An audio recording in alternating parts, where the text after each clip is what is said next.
within a limited time format. Each is given a minute for general self-introduction. Candidates, I will be your moderator and will ask the questions you were given in advance of the meeting. Each of you will be allotted 2 minutes to answer the question. And in the back is going to raise her hand, let you know you got 10 seconds left. If you get wrong, you get the hook. Are you the heavy? I'm the heavy. Let's see. We'll do introductions alphabetically. George Frank. George, would like to say hi to the audience, or at least let them know who you are? Match that face. Good afternoon, everybody. I'm George Frank. I've lived here in Sun Prairie for almost 11 years, and thank you very much for having us. Al Guyant. My name's Al Guyant. Nice to meet you. Talk to you in a minute. Al Hoffmann. Al Hoffmann, current incumbent District 3 Alderman, and been on the council for 2 consecutive terms of 4 years now, so looking forward to hopefully another one. Kent Orfan. Certainly. Good afternoon. Kent Orfan, current District 4 Alderman, and happy to be here today. And Mary Polenske. Mary Polenske. I also am the current District 4 Alder, which is a little bit confusing for everybody, but we have both seats up for election this year. Thank you all. All right, George, we're going to start with you. You can come up. And you will give your 1-minute introduction, then we'll start with questions. Thank you very much. My name is George Frank, like I said earlier. I've lived here for almost 11 years. I participated in quite a few things in Sun Prairie, and I'd like to give you a little deal here, and onward and upward we go. I've been on the board of directors for a nonprofit organization for about 18 years now. I know how to listen to all sides of an argument. I'm judicious in my approach to all issues, such as I've listened to the neighbors on the most pressing issue in Sun Prairie, and that is to keeping our volunteer fire department. I've helped with community projects from the Dream Park, located at Angel Park, to helping at the community gardens. As a realtor, I understand and know what is happening in the neighborhoods and around the city, and can identify things that need to be considered to make Sun Prairie a better place. Thank you. Is that your answer to the first question or the introduction? Okay, Okay, thank you. All right, thank you. The question is, how do you feel your experience has prepared you for a role on Sun Prairie City Council? Mr. Guyant?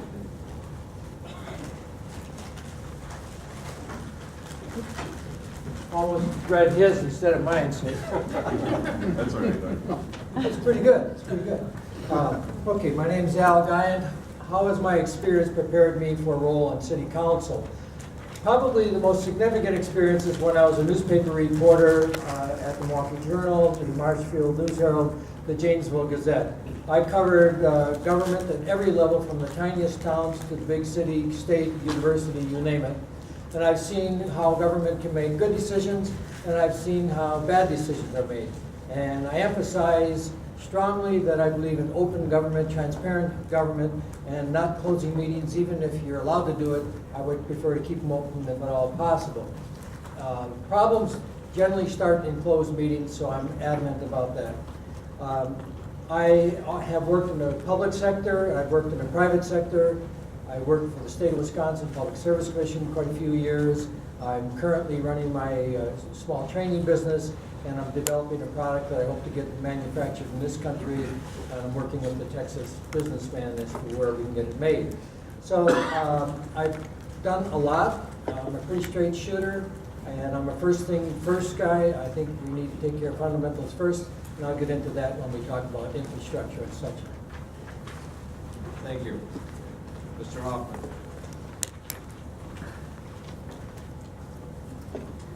Thank you.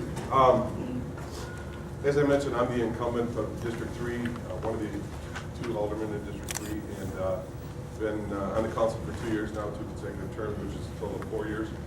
And in that time, I'm kind of proud of what we've done in that 4 years. I think hopefully you've looked around and seen a number of good changes in the community, some of the infrastructure improvements, the roads, West Side business development, new Walmart, new ice arena. And so I think we've done a lot of good things, and I'm really proud of that. And, you know, originally I kind of had second thoughts about running again, and you probably saw that in the paper. Talked to some friends, staff, neighbors, who kind of pointed out, what are you doing now? You got 4 years experience, that's really important, and, why let that walk away from it, And one individual even used the Q word on me, called me a quitter. So, while I thought 4 years was enough, I decided, if the voters, I'll leave it to the voters to decide if they like what they see or what we've done. I'll give them that opportunity rather than just walk away. So, one other thing I'd like to point out that the incumbent experience is important. My challenger will have to start fresh, and there's a learning curve with it, at least 1 year to 2 years, just to figure out the process, the procedures. I like what we've done. I'd like to keep the momentum going, and so I hope that the voters will take a good look at me. And one of the things I point out is the difference can be seen very readily in the recent debate we had on Sun TV. And if anybody wants to check it out, it's Sun.tv. You can pull up all of our debates, and you'll be able to see firsthand the difference between myself and my challengers. So I encourage you to do that. Thank you. Thank you, Mr. Orfan. Sir. I'm not sure if I need the microphone. Let me know if you can't hear me. We're all good? Okay. Thank you. Again, I'm Kent Orfan. I've lived in Sun Prairie most of my life. I'm proud to be married to a beautiful lady, Wendy, and have 2 children, Andrew and Chloe. I'm a graduate of University of Wisconsin, Oshkosh. I own and operate a local internet marketing firm here in Sun Prairie. One of the, differentiators that I think is very important that I'd like to call attention to is I really like to pride myself in being a nonpartisan candidate for the position. I think that's very important to let people know that I'm not affiliated with or supported by any political party or any special interest group that is looking to influence, the outcome of the election or how government is managed within the city of Sun Prairie. On to the first question in terms of how I feel my experience has prepared me for the Sun Prairie City Council. I've been a member of the Sun Prairie Utilities Commission for 11 years. Proud to say that I have been elected as chairman of the commission for 10 years. And as kind of a interesting side note, the 6th or 7th meeting that I attended of the Utility Commission, I was nominated and voted as chairman, and they have re-elected me as a chairman of the Utility Commission ever since. So I'm not sure if that's punishment or if that is, a reflection of the leadership that I bring to the Utility Commission. But I take a lot of pride in that, and I've worked very hard to help to manage and support the Utility Commission. Also being the current District 4 Alderman, also took a lot of pride in having the confidence of the current City Council when the previous Alderman had stepped down. I was asked to apply for that position and have been on the City Council since October of last year. And finally, in terms of my experience, again, I mentioned that I'm a local business owner. I manage a budget and staff every day, so I consider myself very fiscally responsible and really be able to work together collaboratively with staff and constituents to get things done in our community. Thank you. Thank you. Mrs. Polenske.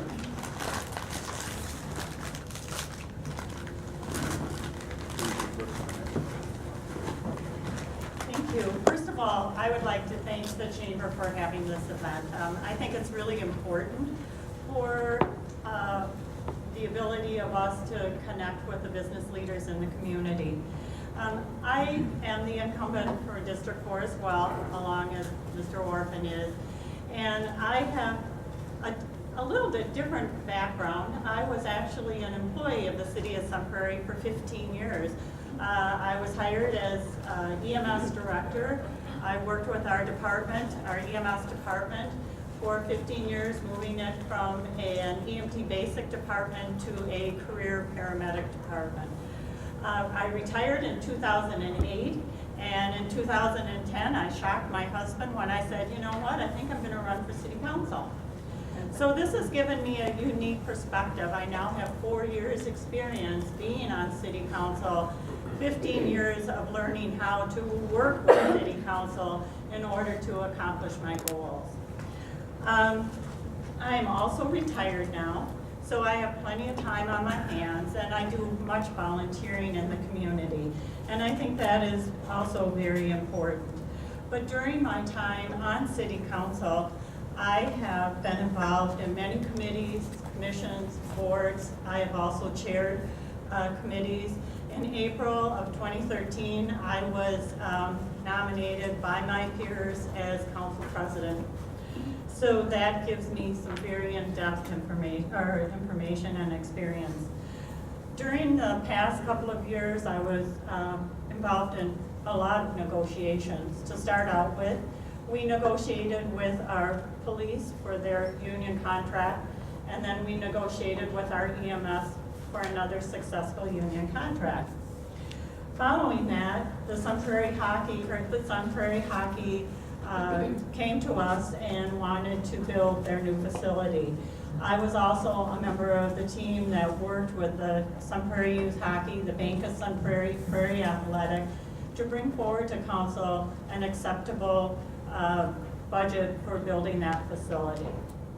Then, last but certainly not least, I was a part of the negotiating team that met with Sun Prairie Fire Inc.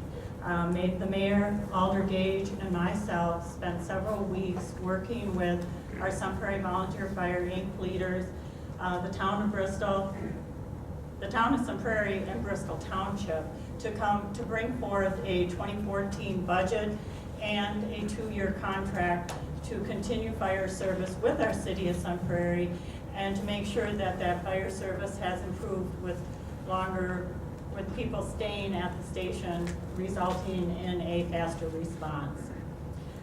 I am committed to all of the goals that I set for myself. A priority for my second term in office was to get Main Street connected from Grand Avenue over to the Waybridge, Wyndham Hills area. Last year, I brought before council a resolution in the fall to be able to have our engineering firm move forward to start the preliminary drafting for that project. That project has been completed. It will be going out to bids. So I am very proud that we will have that completed this year. Our second question for you, Mary, is what do you see as the most pressing issues in Sun Prairie? I don't even get a chance to take a breath here. You want some water, Mary? No, I'm good. I'm good. I believe one of the most pressing issues for Sun Prairie is the empty businesses on our main street right now. We are growing very rapidly to our west. It's a beautiful entrance to our community. Our downtown area and the Cannery Square area is very healthy. Our east side is phenomenal with our new hockey facility and our high school. But when folks are traveling through Main Street and we get to that middle section, we have a lot of empty properties. Revitalization in this area is very important for the overall prosperity for our community. The current owners have some challenges because they're dealing with a new market reality that the properties are not worth right now what they feel it should be. City staff has approached multiple Madison developers. They've been working with the property owners to try and find something interesting for that area. My goal during the term, or for 2014, is to continue to work with our city staff in bringing development to that area. And as a side note, I have heard that there is a developer interested in the Hanley property, so perhaps things will start looking up for this area and we will start seeing some growth.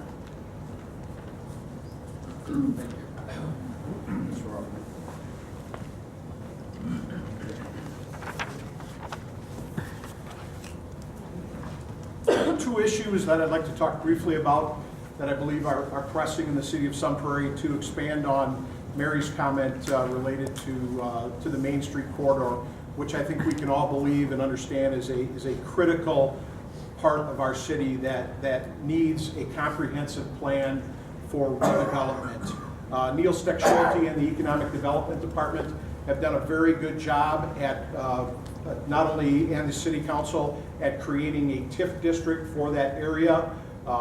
So there is a lot of work that is already being put into that effort, but I believe we need to work more closely with the property owners and come up with a comprehensive plan and become more aggressive at marketing those properties for redevelopment on a critical corridor within the city of Sun Prairie.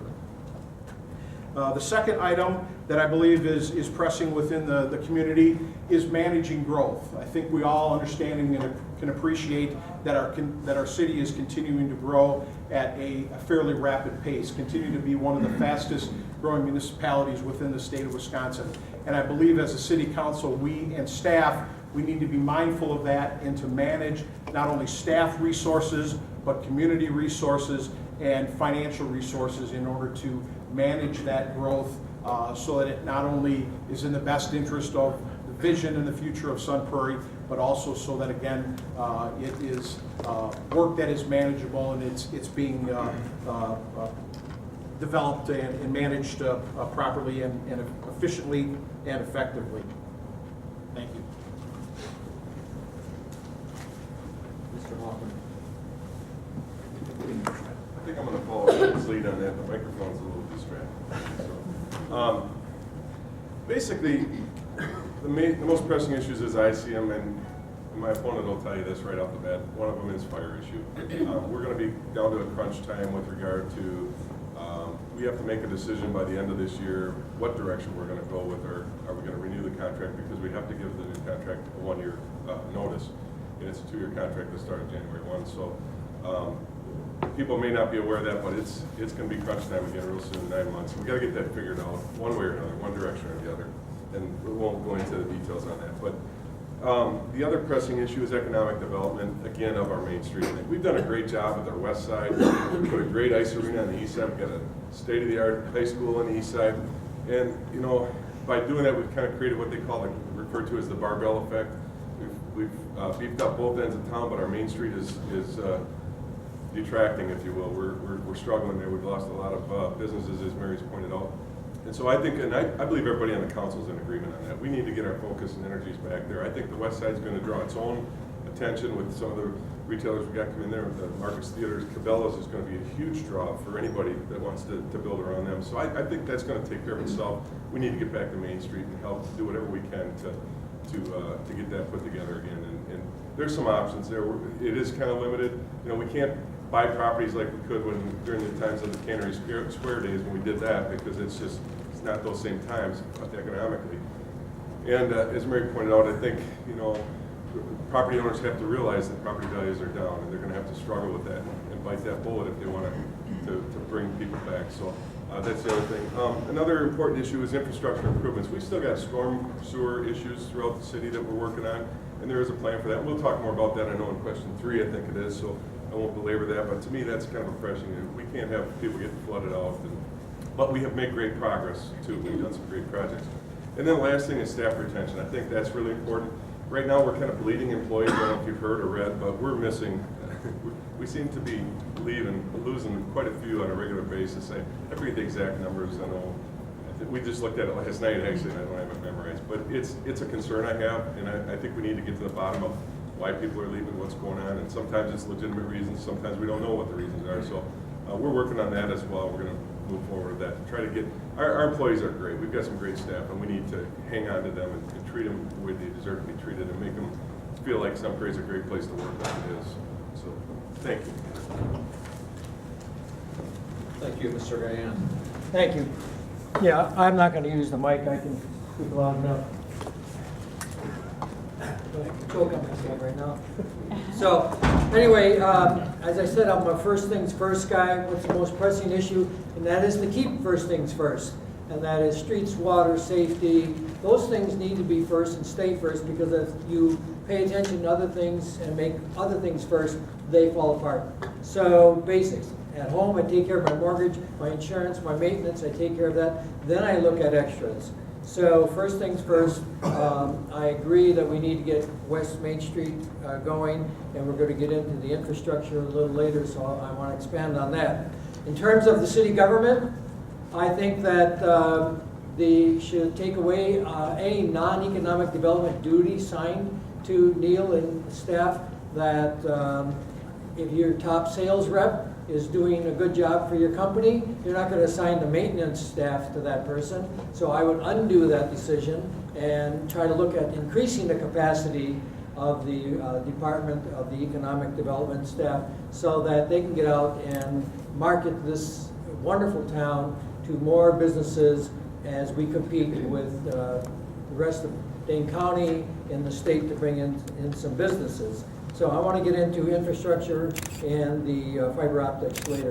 Thank you. Thank you. Mr. Frank. Thank you. I'm going to try without the mic too. All right, very good to see you. Can you guys hear me in the back? Oh, very nice.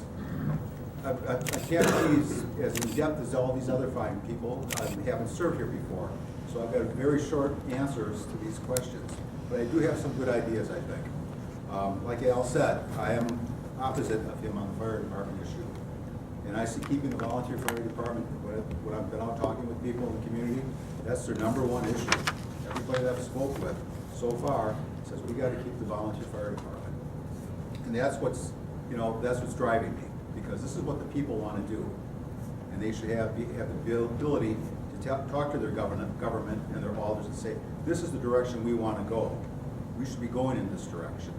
And that's my deal with that. Anything else? We'll do question number 3. Do it. What commercial or infrastructure investments would you like to see made in the city, and how would you fund these? The funding part, huh? The funding part. Okay, I would like to see fiber optic brought into the city, especially to the industrial areas. That would be the first area to bring it in, so that these companies could come and locate here and use that technology. If we have it for them, terrific. Charter, on the other hand, offers those services right now. So if Charter offers a service for them, they can pay Charter. But if we offer the service, somehow or another, there has to be something worked out where the city helps them pay for this fiber. Then the next step would be bringing fiber to the home. Now, I've been looking into this, and it's very important. In some places it works, but I found a lot of cities where the city goes and puts the fiber optic backbone in, and gets the fiber going, and then they lose their fanny. They go bankrupt because they don't know how they're going to pay for it. So that's a big issue. And the other thing that scares me is the technology could change at any minute, and all of a sudden, bang, here we go.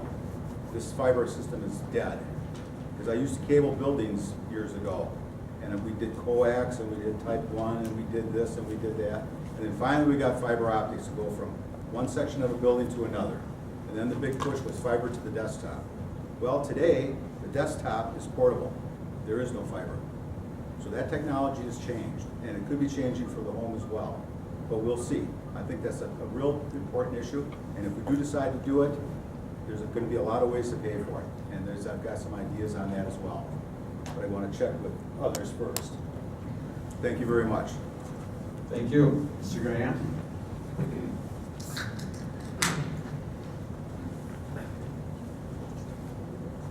I handed out a copy of a news release that I issued this morning calling for a referendum on any proposal to spend $30 million on a fiber optic system. I'm not saying I'm opposed to it. I'm saying that if we're going to put on a $1,000 debt for every man, woman, and child in Sun Prairie, on average, on 30,000 people borrowing $30 million, the voters should have direct say on whether or not they want to invest that kind of risk in the fiber optic system. I do recognize that fiber optic could attract businesses to Sun Prairie. Do we need to put it to every home to get that done? I'm not sure that's necessary. Would it be useful? Perhaps. The information I've got thus far is that fiber optics to be offered here would be slightly higher in price than what Charter charges for the same 3 services at lower speeds. That's going to be a tough marketing issue. When I've knocked on over 700 doors so far in my campaign, and I've raised this issue in the last week with residents, and I kept track of the numbers. 1 person out of 42 was for it. 2 of them was for if it would reduce prices from what Charter is paying. The others were strongly to mildly against it. Now, I still think it might be possible to persuade them if there's a good proposal. So my suggestion is develop a proposal, and I'm going to put a couple of elements in there, put it to the voters and see if they want to take that on. My proposal is that the city forms a private corporation and puts in no more than $5 million and draws the other $25 million from private sources, and you insulate the taxpayers from loss, and if there's any loss, it falls on the electric utility and not the property taxpayers. That would be what I would propose to put before the voters if they wanted it. So, in terms of other infrastructure, I'm glad West Main is going to get built, but I want to fight some way, somehow, to get traffic lights at Westmount and Windsor or Highway 19 sooner than 2018 as they're tentatively scheduled. Every day, 1,000 of our neighbors and friends risk their lives trying to get in and out of that highway there. And West Main will help alleviate some of that, but there are a lot of folks that have got to go west on there and try to come back in there. We have got to find a way to make that intersection safer. There was a bad accident 3 days ago there. There will be more. What would you do to bring back to life someone who died there? Someone's going to. Well, we can bring that person back to life by solving the problem before the accident occurs and get those lights in some way, somehow. Thank you. Thank you. Mr. Hoffman.